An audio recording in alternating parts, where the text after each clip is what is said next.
मुलगा आणि सून असं समजत होते की फोन कट झाला आहे, पण त्यांच्या वृद्ध आईने मात्र त्यांचं सगळं बोलणं ऐकलं होतं.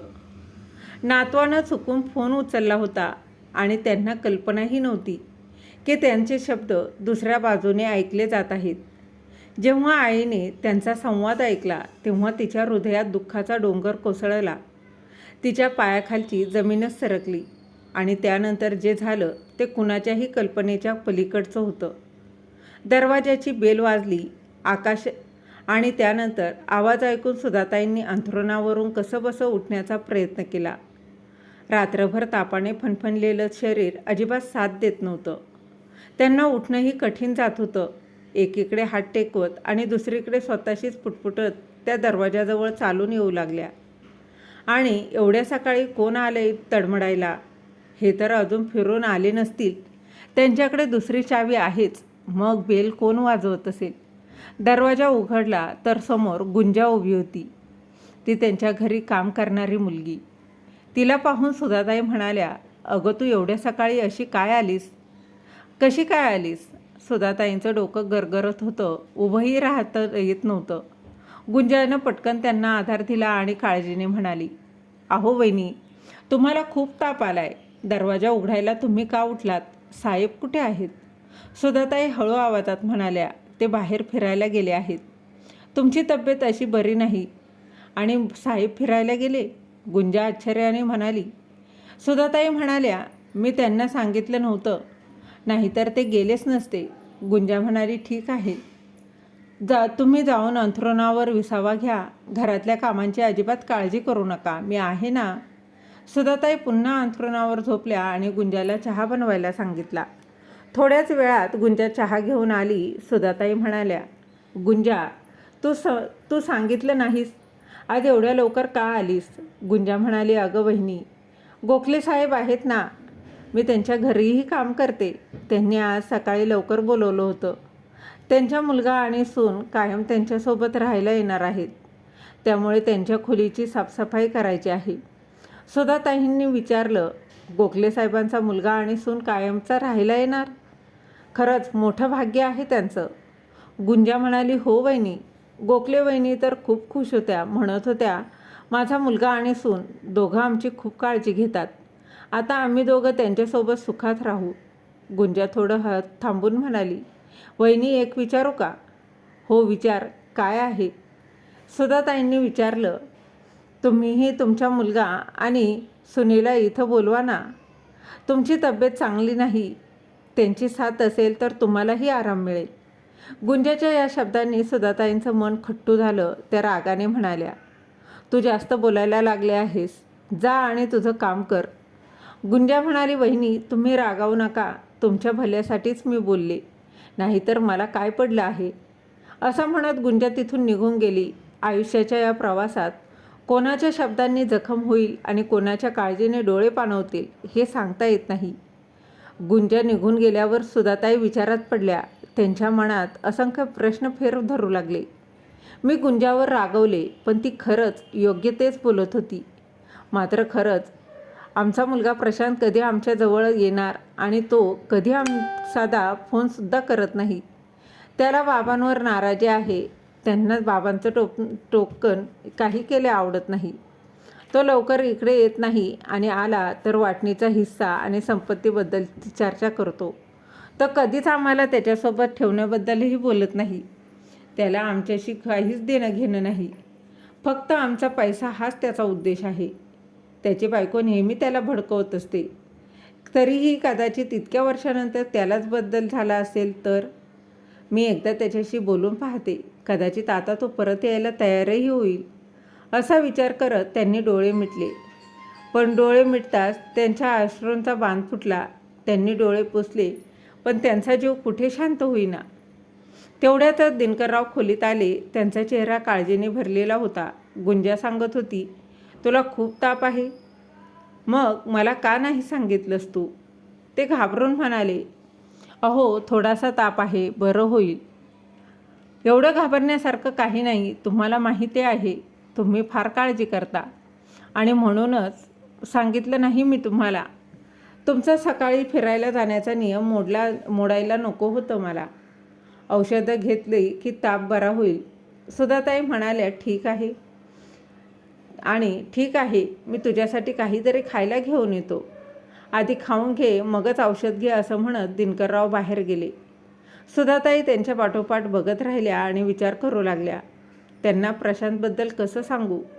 ते तर मुलाचं नाव ऐकताच संतापतील, पण आता बोलायलाच हवं. असा विचार करून त्या त्यांची वाट बघत राहिल्या. थोड्याच वेळात दिनकरराव नाश्ता घेऊन आले. त्यांनी सुधाताईकडून नाश्ता करून घेतला, औषधं दिली आणि म्हणाले, आता आराम कर, उठू नकोस. गुंजाकडून सगळं काम करून घेतो, तू फक्त विश्रांती घे. असं म्हणून ते खोलीतून बाहेर जाणार इतक्यातच सुधाताई म्हणाल्या, थांबा, जरा वेळ माझ्याजवळ बसा. दिनकरराव थांबले आणि त्यांच्या डोळ्यात बघत म्हणाले, काय झालं? तुला जे सांगायचं होतं ते सांग. सुधाताईंचे शब्द गोठल्यासारखे झाले. त्या अडखळत म्हणाल्या, ते काय आहे ना. दिनकरराव म्हणाले, तुला जे काही बोलायचं आहे ते अगदी बिनधास्त सांग. माझ्याशी बोलताना कशाचा संकोच? सुधाताई हळू आवाजात म्हणाल्या, तुम्ही प्रशांतशी बोलून बघा ना. तो आपल्याजवळ राहिला तर किती बरं होईल. मुलांशिवाय घर किती रिकामं वाटतं. हे ऐकताच दिनकररावांचा चेहरा संतापाने लाल झाला. तू शुद्धीवर आहेस ना. मी त्याच्याशी बोलणार? त्या नालायक प्रशांतशी? तो मुलाच्या नावाचा कलंक आहे.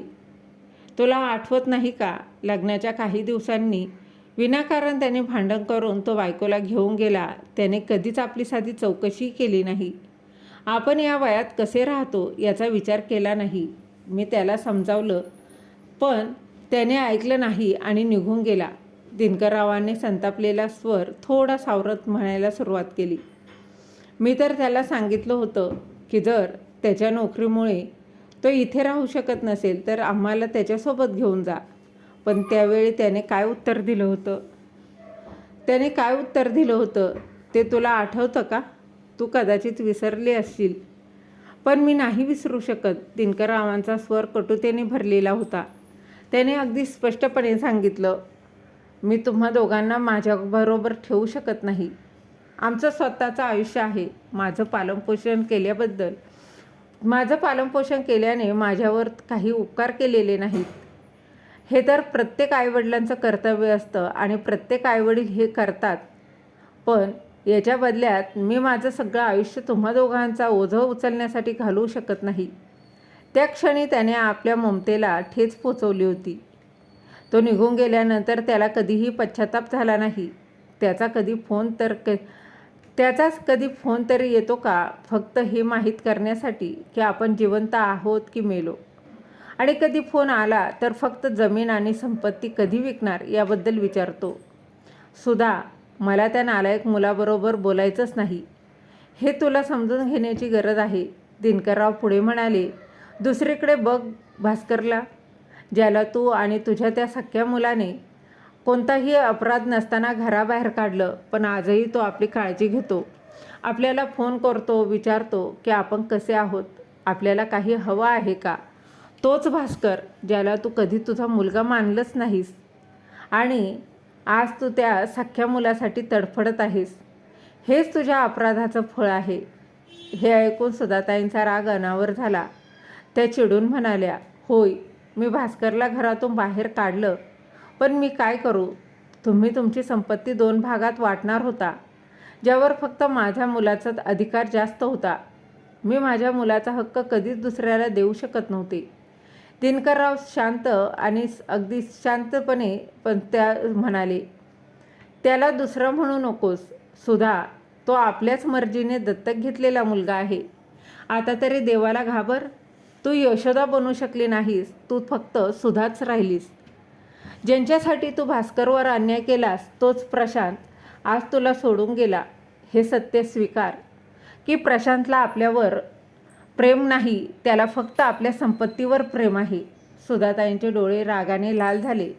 त्या ठामपणे म्हणाल्या, नाही, मी हे कधीच मान्य करणार नाही.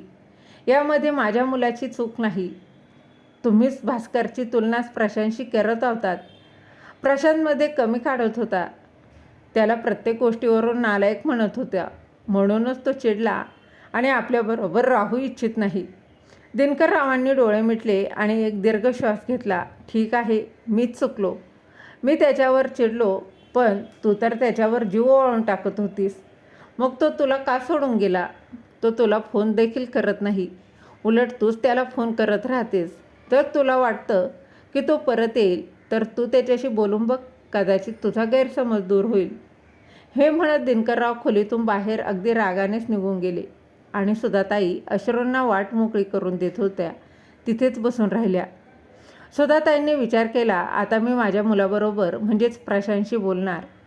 तो माझं नक्कीच ऐकेल, कारण तो आईवर खूप प्रेम करतो. आता तो स्वतः बाप झाला होता, त्यामुळे तो माझ्या प्रेमाला चांगल्या प्रकारे समजू शकेल. हा विचार मनाशी ठरवून सुधाताईंनी प्रशांतला फोन लावला. त्यांच्या शरीरात तापाने फणफणले होतं, पण तरीही त्यांनी आपल्या दुखण्याची पर्वा न करता आपल्या मुलाशी बोलण्यासाठी उतावळ्या होऊन फोन लावला. फोनची रिंग वाजत होती, पण तो उचलला गेला नाही. सुधाताईंनी पुन्हा फोन केला. यावेळी फोन उचलला गेला. हॅलो असं त्या बोलल्या, पण दुसऱ्या बाजूने काहीच आवाज येत नव्हता. त्यांना जरा उदास वाटलं, पण त्याचवेळी आवाज आला. त्यांना ऐकू येत होतं, पापा, आजीचा फोन आहे. त्या आवाजाने तोंडाला थोडं हलवलं आणि तिथून दुसरा आवाज आला. या म्हातारीने फोन का केला? तो प्रशांतचा आवाज होता. मला काय माहीत. त्या म्हातारीची ममता जागी झाली असेल, म्हणून ती तुमची आठवण काढत असेल. मग मुलाचा आवाज आला. माझं तिच्या ममतेशी काहीही देणं घेणं नाही. मला फक्त माझी वाटणी हवी आहे. मला भीती वाटते, जर त्या म्हाताऱ्याने आपली संपत्ती त्या अनाथ भास्करला दिली तर. त्यानंतर सुनबाईचा आवाज ऐकू आला. तुम्ही काळजी करू नका. जोपर्यंत ती म्हातारी जिवंत आहे तोपर्यंत ते असं काहीही होऊ देणार नाही. फक्त तिच्यासमोर खोट्या प्रेमाचं नाटक करत राहा. मग बघा, सगळं आपलंच होईल. तू बरोबर बोलत आहेस, सुनबाई म्हणाल्या. एकदा सगळं आपल्या नावावर झालं की त्या दोघांशी कोणताही संबंध ठेवायचे नाही. तू खरंच बरोबर बोलत आहेस. म्हातारपणी त्यांची सेवा कोण करणार माहीत नाही. अजून किती दिवस जिवंत राहणार, असं प्रशांतने उत्तर दिलं. आणि त्यावेळी नातू म्हणाला, पप्पा, फोन तरी घ्या. फोन घेताय? फोन घेताच प्रशांत चकित झाला. फोन चालू होता आणि आईने तर सगळं बोलणं ऐकलं असेल, तरीसुद्धा निर्लज्जपणे फोन घेतला. काय झालं आई, यावेळी का फोन केला? तुला माहीत नाही का, मी ऑफिसला जात असतो, तरीसुद्धा तू यावेळी फोन केला. आपली चूक लपवण्यासाठी प्रशांत आपल्या आईवर ओरडू लागला. का फोन केला होता? लवकर बोल, माझी मीटिंग आहे. सुधाताईंना काहीच बोलता आलं नाही. फक्त हळू आवाजात त्यांनी एवढंच म्हटलं, काही विशेष नव्हतं. तुम्हा लोकांची विचारपूस करण्यासाठी फोन केला होता. खूप आठवण येत होती. एवढं बोलून त्यांनी फोन ठेवून दिला. आणि फोन ठेवताच त्यांच्या डोळ्यातून अश्रू ओघळू लागले. त्यांचं मोठ्या आवाजात रडण्याचं मन झालं, पण ते असं करू शकत नव्हत्या. कारण जर त्यांच्या नवऱ्याने हे पाहिलं असतं तर त्या काय सांगणार होत्या? मुलगा आणि सुनेचं बोलणं ऐकून त्यांचं हृदय तुटलं होतं.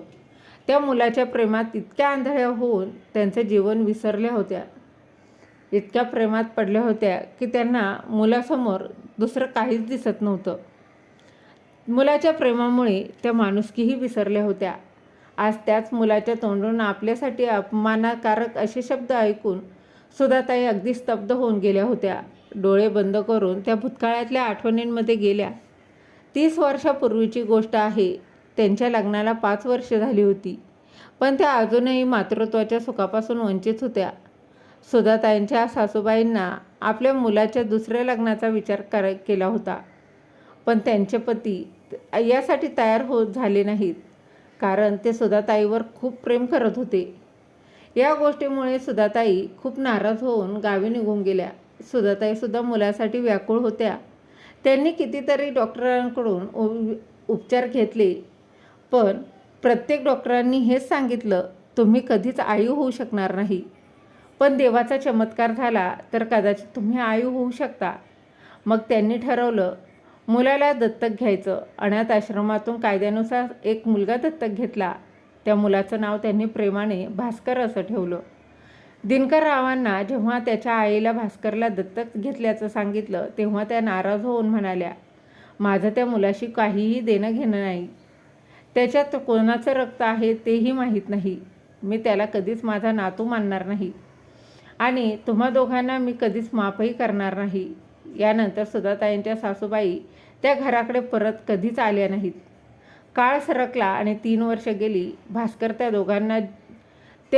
त्या दोघांचा जीव की प्राण झाला. त्याशिवाय दोघेही एकही क्षण राहू शकत नव्हते.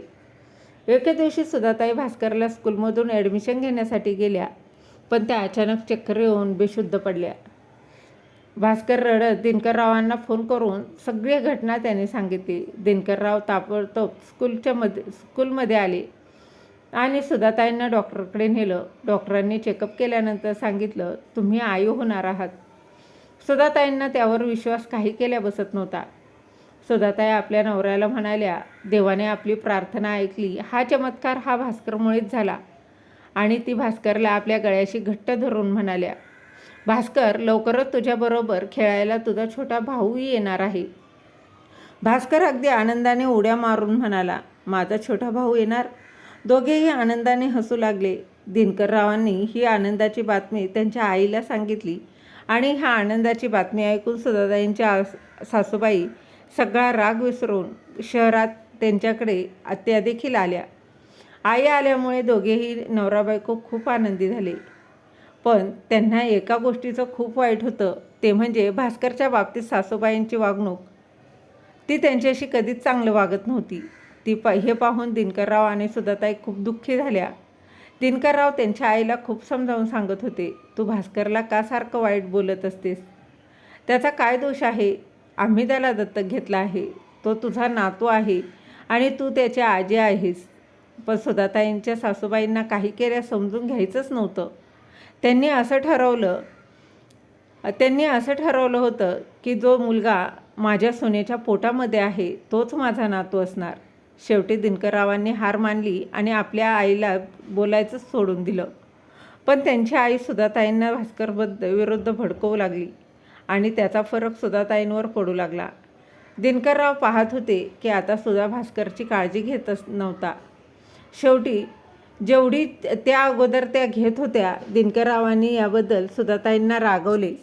तेव्हा सासूबाईंनी घर डोक्यावर घेतलं. सुधाताई म्हणाल्या, आता माझ्यानेच एवढीशी कामं होतच नाही. त्याचे नखरे का उचलायचे? दिनकरराव गप्प राहिले. पण त्यांना त्यांच्या मनात शंका येऊ लागल्या की पुढे जाऊन भास्करच्या आयुष्यात अडचणी येऊ शकतात आणि लवकरच ती वेळ आलीही. जेव्हा सुधाताईंनी एका मुलाला जन्म दिला तेव्हा घरातली सगळी लोक आनंदात होते. भास्कर आनंदाने नाचत होता. सुधाताई हॉस्पिटलमधून घरी आल्या. त्या बाळासोबत आराम करत होत्या. तेव्हा तिथे भास्कर आला. लहान बाळाला हात लावू पाहू लागला. सुधाताई त्याला हात लावू देत नव्हत्या. हात लावू नको असं सांगत होत्या, पण भास्कर ऐकतच नव्हता. त्याला बाळासोबत खेळायचं होतं. त्यावेळी खोलीत सासूबाई आल्या. त्यांनी भास्करचा हात पकडला आणि त्याला खोलीतून बाहेर ढकलून ओरडून म्हणाल्या, खबरदार, इथून पुढे माझ्या नातवाजवळ आलास तर. अनाथ कुठला, आणि दरवाजा बंद केला. भास्कर रडू लागला. त्याच्या गुडघ्याला जखम झाली होती आणि रक्तही येत होतं. तेवढ्यात दिनकरराव आले. त्याला रडताना पाहून त्याला उचलून घेतलं आणि प्रेमाने त्याच्या डोक्यावर हात फिरवला. मग विचारलं, तू कसा पडला? भास्करने रडतच सांगितलं, बाबा, मी पडलो नाही, मला आजीने खोलीतून बाहेर ढकललं. भास्कर दिनकररावांना सांगू लागला, बाबा, अनाथ म्हणजे काय? दिनकरराव म्हणाले, तुला कोणी सांगितलं? भास्करने उत्तर दिलं, आजीने आणि ती म्हणाली, तू अनाथ आहेस. तू आमच्या घराचा मुलगा नाहीस. तुम्ही मला रस्त्यावरून उचलून आणलं. बाबा, हे खरं आहे का? तुम्ही मला रस्त्यावरून घेतला आहात का? भास्करने विचारलं. दिनकरराव म्हणाले, नाही बाळा, तू माझा मुलगा आहेस. माझी आजी रागाने असंच बोलत असेल. ते म्हणाले, चल, मी तुला औषध लावतो. आणि तुझी आई कुठे आहे? भास्कर म्हणाला, आजीजवळ. दिनकरराव भास्करला म्हणाले, तू इथेच खेळ, मी आत्ताच येतो. असं म्हणून ते खोलीत गेले. ते सरळ सुधाताईंकडे गेले आणि रागाने आपल्या आईला म्हणाले, तू भास्करला असं का म्हणालीस? तुला असं करायचं असेल तर आत्ताच गावी निघून जा. दिनकररावांची आई काही बोलणार त्याआधीच सुधाताई म्हणाल्या, तुम्ही आईवर नाराज का आहात? आई काय चुकीचं बोलल्या? तुम्ही भास्करला घरातून बाहेर का काढत नाही? दिनकरराव आश्चर्यचकित होऊन सुधाताईंकडे पाहू लागली. त्यांना काही केल्या समजेना. त्यानंतर त्यांना समजलं, आता काहीही बोलून उपयोग नाही. ते फक्त एवढं म्हणाले, भास्कर कुठेही जाणार नाही. आजपासून तुम्ही दोघीही त्याच्यापासून दूर राहा, असं म्हणून ते बाहेर निघून आले. हळूहळू वेळ जात होती आणि ती दोघी मुलं मोठी होत होती. भास्कर अभ्यासात खूपच हुशार होता, तर दुसरीकडे प्रशांत हा सुधाताई आणि आजीच्या अतिलाडामुळे बिघडत चालला होता. त्याला वाईट सवय लागल्या आणि एक दिवस तर हद्दच झाली. जेव्हा पोलिसांनी प्रशांतला जुगार खेळताना पकडून जेलमध्ये टाकलं, दिनकररावांना हे कळताच त्यांनी अगदी ठामपणे सांगितलं, मी त्या नालायकाला जेलमधून बाहेर काढणार नाही. पण भास्करने विनंती केल्यामुळे दिनकररावांनी प्रशांतला बाहेर काढलं आणि कडक शब्दात इशारा दिला, जर तू सुधारला नाहीस तर मी तुला घरातून बाहेर काढीन. हे ऐकून दिनकररावांची आई आणि सुधाताई त्या दोघीही संतापल्या आणि त्या म्हणाल्या, हे सगळं भास्करच्या डोक्यातले कावे आहेत. त्याला प्रशांतला घरातून हाकलून या घरावर कब्जा करायचा आहे. या घटनेनंतर प्रशांतमध्ये थोडी सुधारणा झाली. तो अभ्यास करू लागला, पण त्याच्या वागण्यात एक नवी नकारात्मकताही दिसू लागली. तो सतत भास्करशी भांडत राहायचा. कधीकधी त्याला मारहाणही करायचा. घराचं वातावरण खूपच आता तणावपूर्ण झालं होतं. दिनकरराव या सगळ्यामुळे खूप चिंतेत होते. त्यांना काही केल्यास सुचत नव्हतं. त्याच दरम्यान दिनकररावांना कळलं की भास्करला चांगली नोकरी मिळाली आहे. त्यांना एक मार्ग सापडला. त्यांनी ठरवलं की भास्करचं लग्न करून द्यावं. भास्करचं लग्न करून त्याला अर्धी संपत्ती देऊन वेगळं करावं, जेणेकरून तो या घराच्या तणावातून मुक्त होईल. पण हे कळताच सुधाताई प्रचंड संतापल्या. त्यांनी भास्करच्या कानाखाली लावले आणि ओरडल्या, तू विश्वासघाती निघालास. खाल्ल्या घासाची किंमत ठेवली नाहीस. तू माझ्या मुलाचा हक्क हिसकावून घेत आहेस. भास्कर आश्चर्यचकित झाला आणि म्हणाला, आई, मी काय केलं? मला कळतच नाहीये. सुधाताई रागाने म्हणाल्या, मला आई म्हणू नकोस. तू माझा मुलगा नाहीस. तू तुझ्या प्रशांतचा शत्रू आहेस. तू तर माझ्या प्रशांतचा शत्रू आहेस. त्याच्या हक्काचं तू घेत आहेस. पण मी जिवंत असेपर्यंत तुला काहीही मिळणार नाही. भास्करच्या डोळ्यात अश्रू आले आणि तो म्हणाला, आई, मला काहीही नकोय. मी फक्त तुझं प्रेम मिळवण्यासाठी सगळं करत आहे. सुधाताई व्यंग करून हसल्या आणि म्हणाल्या, मग तू हे घर सोडून का जात नाहीस? तुला वाटणी हवी आहे, पण ती मी कधीच तुला देणार नाही. आईचे कठोर शब्द ऐकून भास्करचं मन तुटलं. तो म्हणाला, आई, मी कधीच असा विचार केला नाही, पण आता मी हे घर सोडतोय. मी आजही तुमचा मुलगा आहे आणि नेहमी तुझाच मुलगा राहीन. तुला केव्हाही माझी गरज भासली तर मला ते हक्काने हाक मार. मी धावत येईन. तो सगळ्यांना नमस्कार करून घर सोडून निघून गेला. दिनकररावांनी भास्करला थांबवत म्हटलं, भास्कर, तू या घरातून जात आहेस, पण माझ्या मनात कायम राहशील. या नरकातून दूर जा. जिथं राहशील तिथं तुझा बाप तुझ्या पाठीमागे आहे. तुला भेटायला नक्कीच येईल. भास्करने त्यांचे पाय पकडले, पण दिनकररावांनी त्याला उभं केलं आणि आपल्या छातीशी कवटाळलं. काही क्षण तो त्यांच्या मिठीत होता. नंतर डोळ्यात अश्रू भरून घर सोडून निघून गेला. वेळ पुढे सरकत होती. भास्करने स्वतःचं एक छोटंसं घरटं घेतलं आणि त्यानंतर भास्करने एक छोटंसं घर घेतलं आणि त्या आपल्यासोबत कायम काम करणाऱ्या संध्याबरोबर त्यांनी लग्न केलं. त्यांना 2 सुंदर मुली झाली आणि दिनकरराव अधूनमधून भास्करला भेटायलाही जात होते. दुसरीकडे प्रशांतला नोकरी मिळाली होती, पण त्याच्या मनात आईवडिलांबद्दल प्रेम आणि सन्मान नव्हता. दिनकररावांना हे चांगल्या प्रकारे माहीत होतं, पण सुधाताईंना हे मान्यच करायचं नव्हतं. त्याच दरम्यान सुधाताईंच्या सासूबाईंचं निधन झालं. काही दिवसांनी प्रशांतचं लग्न झालं. परंतु ज्या मुलासाठी सुधाताईंनी भास्करचं मन तोडलं होतं, तोच मुलगा आपल्या पत्नीच्या सांगण्यावरून त्यांना सोडून गेला होता. सुधाताईंना वाटत होतं की प्रशांत त्यांच्या परिस्थितीमुळे सोडून गेला आहे, पण त्यांच्या मनात त्यांच्याबद्दल अजूनही प्रेम आहे. मात्र प्रशांतच्या वागणुकीने त्यांचा हा भ्रम मोडला. त्या भूतकाळात डोकावल्या आणि स्वतःच्या चुका जाणवल्या आणि ठरवलं की आता त्या काहीतरी वेगळं करतील. संध्याकाळी बेल वाजली. दिनकरराव खोलीत आले आणि म्हणाले, शंकर आला आहे. तू त्याला बोलवलं आहेस का? सुधाताई म्हणाल्या, हो, त्यांना आत बसवा, मी लगेच येते. शंकररावांनी नमस्कार केल्यानंतर विचारलं, काय झालं वहिनी, मला का बोलवलं? सुधाताई अगदी गंभीरपणे म्हणाल्या, मला आजच वसियत तयार करायची आहे. दिनकरराव अगदी आश्चर्याने म्हणाले, तू मला विचारलंही नाहीस? पण सुधाताईंनी त्यांच्या बोलण्याकडे दुर्लक्ष केलं आणि वकिलाला सांगितलं, माझी सगळी प्रॉपर्टी भास्करच्या नावावर करायची आहे. दिनकरराव आणि शंकरराव हे ऐकून आश्चर्यचकित झाले आणि त्यानंतर सुधाताई म्हणाल्या, तुम्ही बरोबर होतात, मी चुकीची होती. मी आई या शब्दाला कलंकित केला आहे. मी माझ्या भास्करची आई होऊ शकले नाही, पण तो मला आई मानत राहिला. मी आता माझ्या चुकीचं प्रायश्चित्त घेत आहे. मी माझ्या भास्करला इथं आणणार आहे. त्याच्या बायकोचा गृहप्रवेश करून माझ्या सुनेला सन्मानाने घरात आणणार आहे. दिनकररावांनी प्रेमाने सुधाताईंना पाहिलं आणि म्हणाले, आज मी खूप आनंदी आहे.